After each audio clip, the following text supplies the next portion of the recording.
So good afternoon, everyone. I guess I should say good morning also. Good morning too. It's a pleasure to talk here in the third Transmathematica conference. And today I will talk about the construction of the Transreal numbers that prove the consistency of the Transreal arithmetic. One more, we have already a machine proof of consistency of Transreal arithmetic. And two, with their variants, human proofs. Now we will see one more human proof. But the good thing in the present one is that it allows a geometrical and contextual interpretation of the Transreal numbers and their arithmetic. Before the construction itself, let's have a short review about Transreal numbers. Okay. The Transreal numbers were created by way of axioms. James Anderson proposed the existence of three new numbers other than real numbers. The set of the Transreal numbers is made of the ordinary real numbers together with three new numbers, minus infinity, infinity, and nullity, denoted by the capital Greek letter phi. The order relation in the Transreal numbers is axiomatized in the way that minus infinity is less than every real number, and positive infinity is greater than every real number. Nullity, in turn, is not less and not greater than any real number.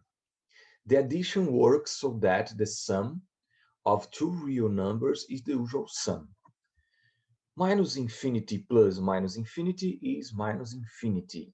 Minus infinity plus any real number is minus infinity. Minus infinity plus infinity is nullity. And minus infinity plus nullity is nullity. The addition by positive infinity follows in a similar way. Nullity plus minus infinity or any real number or infinity or nullity is nullity. That is, nullity absorbs every transreal number to itself in the addition. The multiplication of two real numbers is the usual multiplication, and minus infinity times minus infinity is infinity. Minus infinity times every negative real number is infinity. Minus infinity times 0 is nullity. Minus infinity times every positive real number is minus infinity. Minus infinity times infinity is minus infinity. Minus infinity times nullity is nullity. The multiplication by positive infinity follows in a similar way. And, like in the addition, nullity absorbs every transreal number to itself in the multiplication. The opposite of a real number is the usual additive inverse. The opposite of one of the infinities is the order infinity, and the opposite of nullity is itself. The subtraction is the sum by the opposite, as usual. And here is the reason of the creation of the Transreal numbers. 0 has reciprocal. The reciprocal of 0 is positive infinity. The reciprocal of negative infinity is 0, and the reciprocal of positive infinity is also 0, and the reciprocal of nullity is itself. Division is the multiplication by the reciprocal, as usual. I was wondering whether transreal numbers could be interpreted as vectors like real numbers. We know that real numbers can be seen as vectors in the straight line. Positive real numbers are oriented to the right side, and negative real numbers are oriented to the left side. The addition between real numbers is the vector transformation translation. That is, the sum between two real numbers is the movement of one of the numbers where the path is the other one.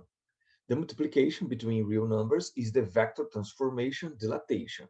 That is, the product between two real numbers is the expansion or the contraction of one of the numbers where the factor is the other one. What about transreal numbers? Can they be seen as vectors? What vector would positive infinity be? What vector would negative infinity be? And nullity, it can be a vector. What? How? Of course, the real line can't bear the infinities and the nullity. The three strict transreal numbers can't be vectors with finite fixed length.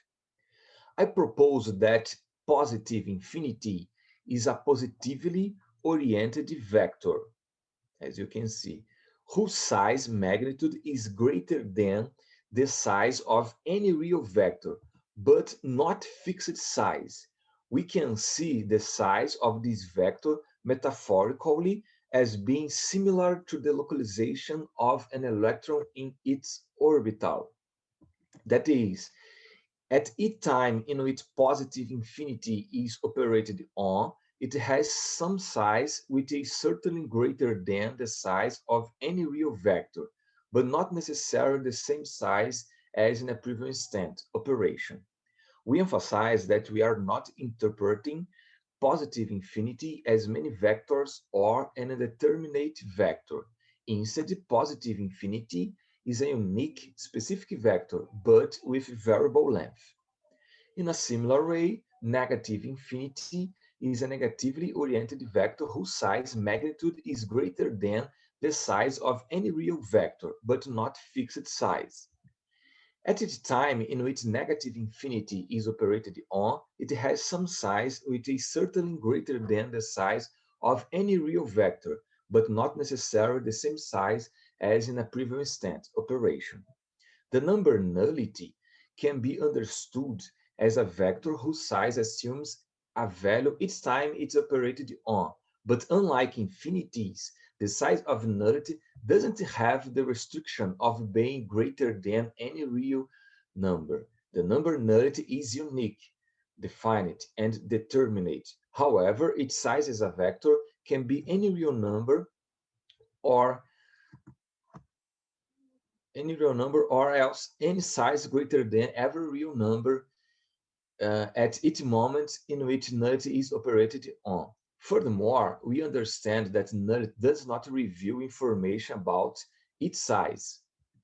That is, at each moment in which nullity is operated on, it has a certain size which is one among all real numbers, and all sizes greater than real numbers, but not necessarily the same size in a previous instant. The addition infinity plus infinity can be interpreted as the translation of vectors. Each time that the operation is performed, the size of the vector infinity is greater than all real numbers. In operation, the size can be different from one selected in the previous operation. However, the size certainly will be greater than any real number. So, regardless of the specific size, the result of the translation is a vector positively oriented whose size is for sure greater than all real numbers. The addition of infinity to any real number can be interpreted also as the translation, since the real vector has a finite size and infinity has size greater than all real numbers and is positively oriented, the result of the translation is positively oriented and has size greater than any real number regardless of the orientation and size of the number A. The addition positive infinity plus negative infinity is the translation of a vector of positive orientation and unknown size, but greater than any real number, by a vector of negative orientation of unknown size, but greater than any real number, not necessarily equal to the positive vector. The result can have any orientation and can get any size, finite or greater than every real number.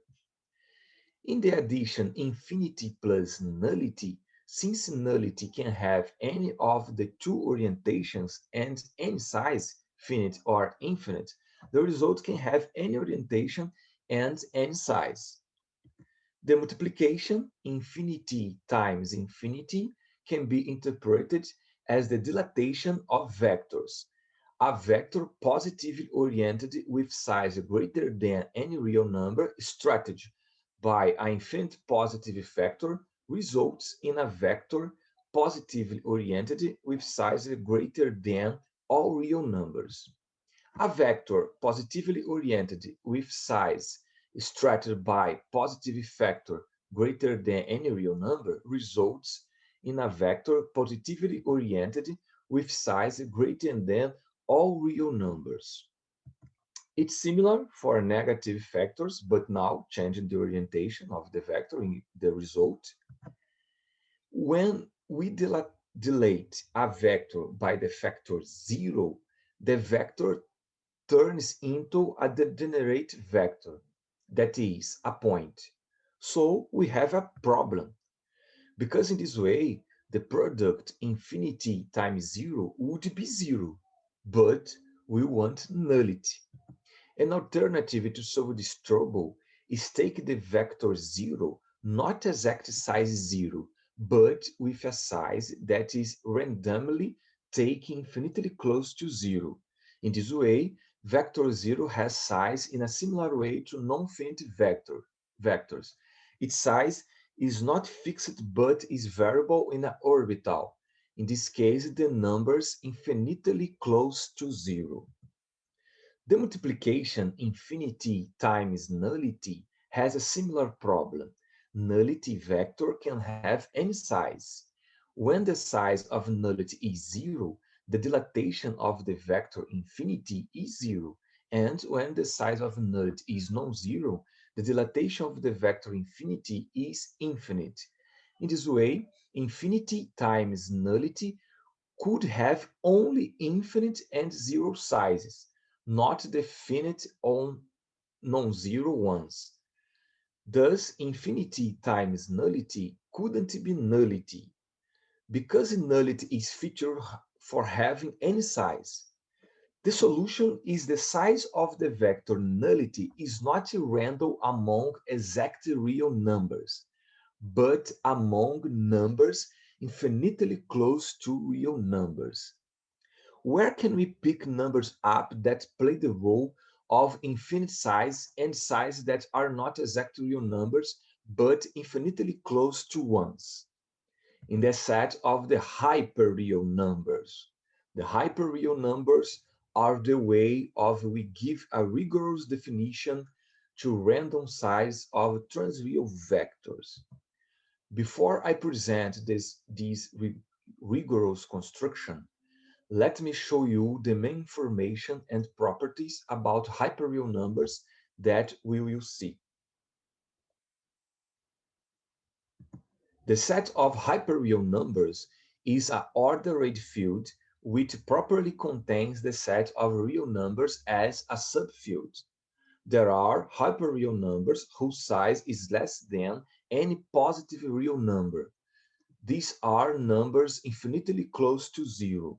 They are the infinitesimal numbers. 0 is the only infinitesimal that is also a real number. The set of all infinitesimal is denoted with a subscript 0. There are hyperreal numbers whose size is greater than any real numbers. These are the infinite numbers. The set of all negative infinities is denoted with a subscript infinity and a superscript symbol of minus. The set of all positive infinities is denoted with a subscript infinity and a superscript symbol of plus. Here, we have several properties about hyperreal numbers. I want to read all of them. You can check it one in the published paper in Transmathematica Journal. But for example, the sum or the product between infinitesimals is an infinitesimal, and the reciprocal of a non-zero infinitesimal is an infinite number, hyperreal number, and the reciprocal of an infinity is an infinitesimal. The sum between an infinity and an infinitesimal or affinity or are infinite with the semi-signal is an infinity. The product between an infinity and a non-zero finite or an infinity is infinity, as you can see. And finally, let's go to the construction. That is the main theme of this presentation. We start with the set T, that is a set of subsets of hyperreal numbers. The elements of T is the whole set of the hyperreal numbers, the set of negative infinite hyperreal numbers, and the set of the positive infinite hyperreal numbers. And for each real number alpha, the set of hyperreal numbers infinitely close to alpha. Each one of these sets is called the monad of alpha. We define the arithmetical operations and the order relation in the natural way. The addition between two sets is the set made of the sums between elements from the sets. The opposite of a set is the set made of the opposite of its elements. The subtraction is in the usual way. The multiplication between two sets is the set made of the product between elements from the sets. The reciprocal, we need to define one at a time. In general, the reciprocal of a set is made of the reciprocals of its element, but we need to be careful and don't take the reciprocal of zero, because in hyperreal numbers, zero doesn't have a reciprocal. This is a field. And we need to include zero in the final result when it's necessary. The subtraction is in the usual way. A set is less than another one if only if all elements from the first set is less than any element from the second set. The less than or equals to relation is defined in the usual way. The first theorem is that the set of monads is a complete ordered field. You can find the proof in the paper, but the main reason of the result is that there is an isomorphism between the set and the set of the real numbers. In this way, the subset of the set T is an isomorphic copy of the real numbers. It means that we can take the set as the set of the real numbers. Each monad can be referred as its real number. Because of this, our set T is a superset of the real numbers. And because the isomorphism, the arithmetical operations and order relation that we define extend the usual real arithmetic and order, so we can replace the new symbols for the old ones. As elements of the set T, we call the whole set of the hyperreal numbers as nullity. The set of negative infinite hyperreal numbers as minus infinity. And the set of positive infinite hyperreal numbers as infinity. As the set T is made of all monads of real numbers and the other three sets, we have that the set T that we defined is the set made of the real numbers together the three elements: nullity, negative infinity, and positive infinity. So the set T is the set of the transreal numbers. The theorem 4 shows us that our construction gives indeed the transreal arithmetic. The results about the order relation, as you can see, and as you have seen, the addition by minus infinity, the addition by infinity,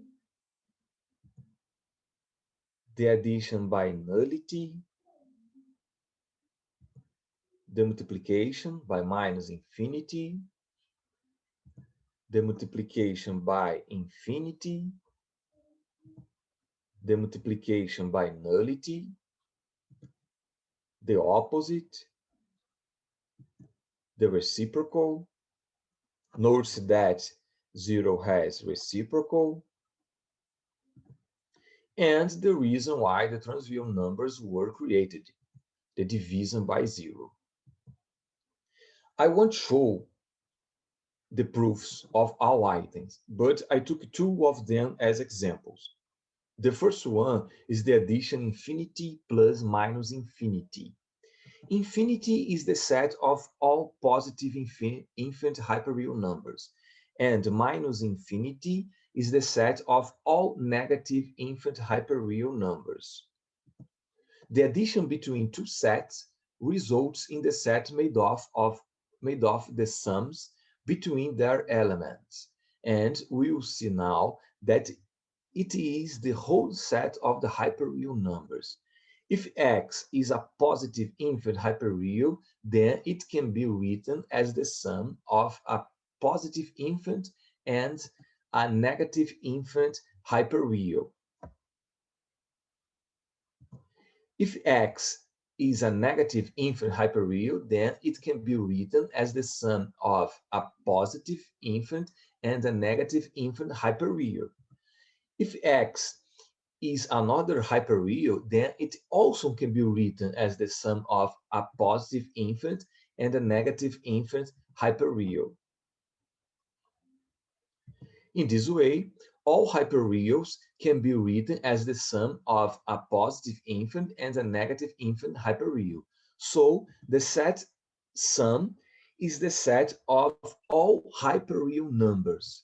Then infinity plus minus infinity is the whole set of hyperreals that we defined as nullity.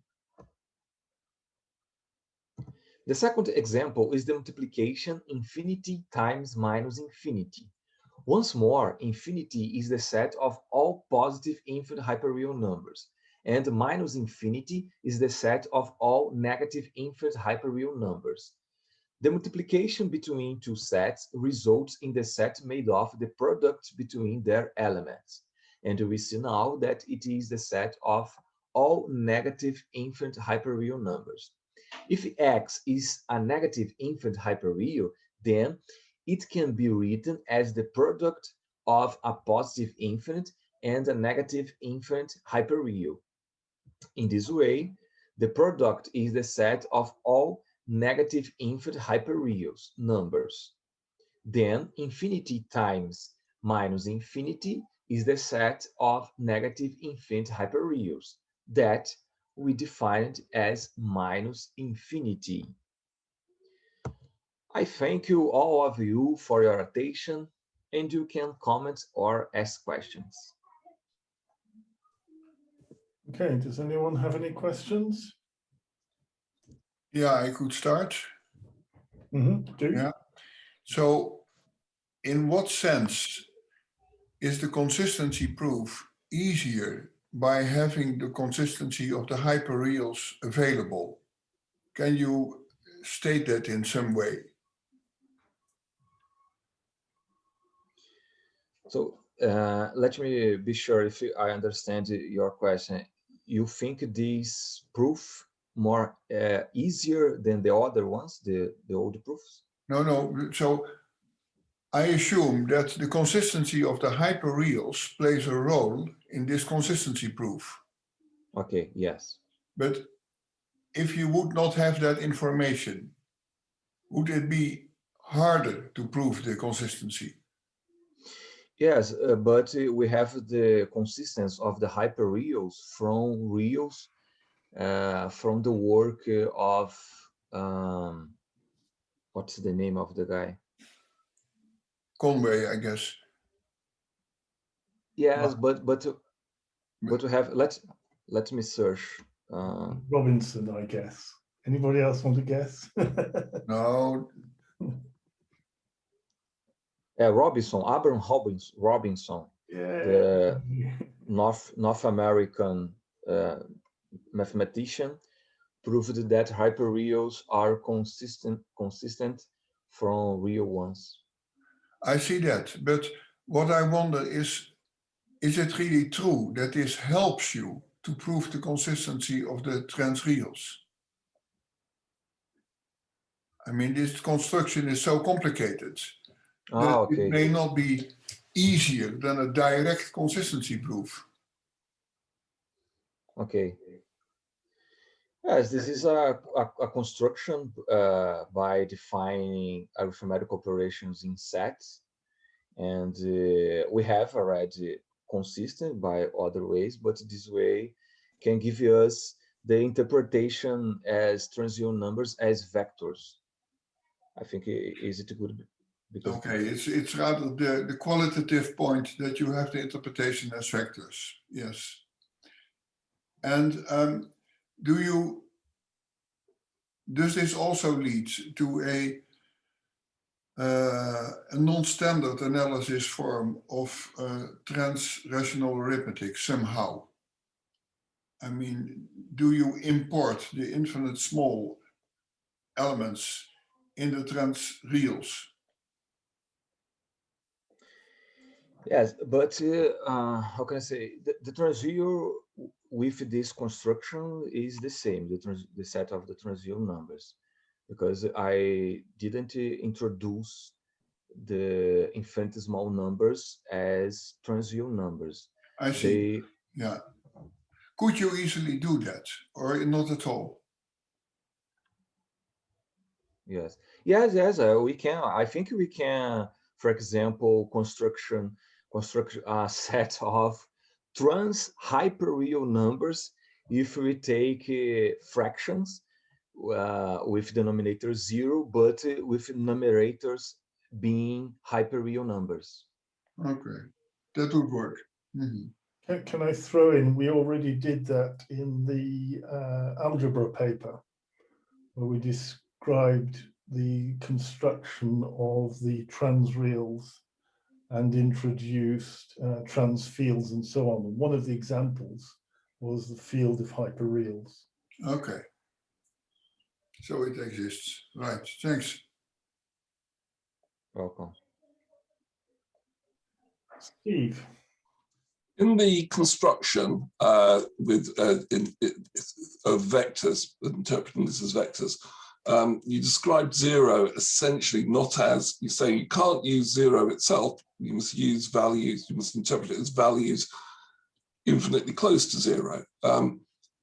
But you didn't qualify that as to which side of 0 they had to be on. And clearly they have to be on the positive side. Yes, the vector the infinity, that is the result of, for example, 1/0 is positive oriented, but in the construction, let me show you the slide. Just a minute, please.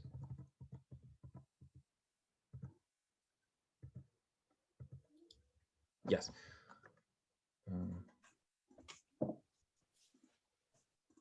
Can you see my screen now? Yes, thank you. Yes.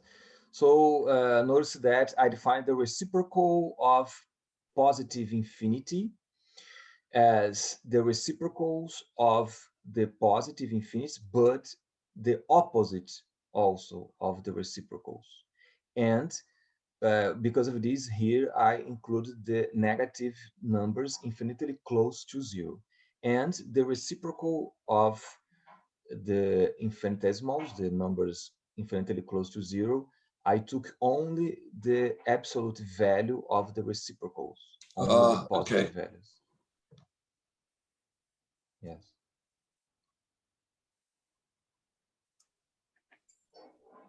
Let me make an observation. When I created the transreals, I went to a great deal of trouble to ensure that nullity wasn't indeterminate, and that plus infinity and minus infinity weren't indeterminate either. All three were exact real numbers. And it amuses me that Tiago and a number of other authors have developed models of transreal arithmetic where the plus infinity, minus infinity, and nullity are in some way indeterminate. And the situation we've got is that we have a formal arithmetic, transreal arithmetic, which is determinate, but it can be modeled in different ways.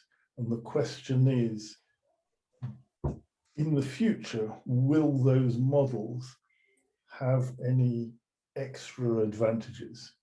So, for example, you mentioned as an analogy that the hyperreal model is a bit like describing the position of an electron. And the question would be, is if you were to solve problems in quantum physics or some such, would the hyperreal model have any advantages over the formal arithmetic? And maybe nobody knows.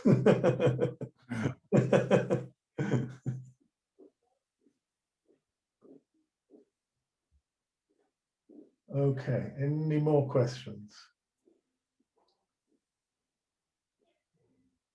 I think I just want to make the observation that 0 is unique in its representation of being one-sided. All the other real numbers effectively become a cloud either side of the real number, but 0 is not.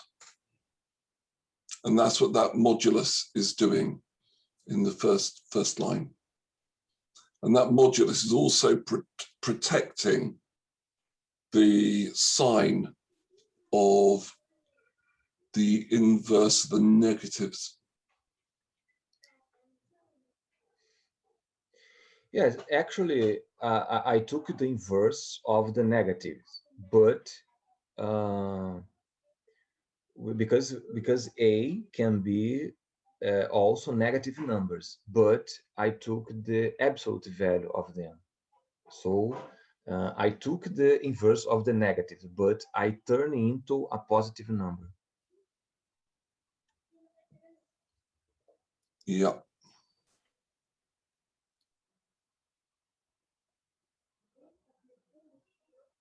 Thank you very much. I think it's very neat.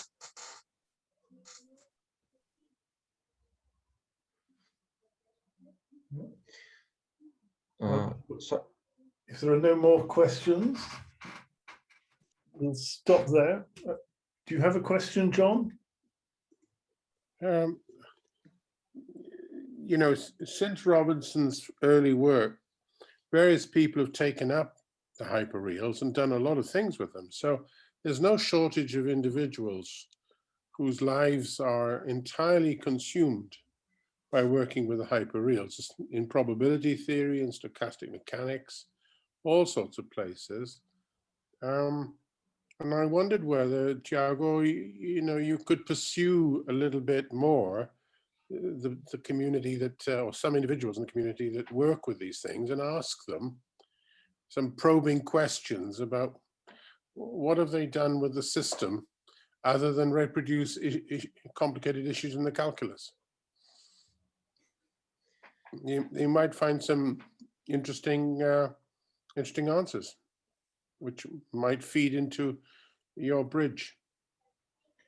It would certainly be interesting to recruit the hyperreal community to ask them if there are ever occasions when infinite or nullity values turn up. You'd have to explain nullity to them.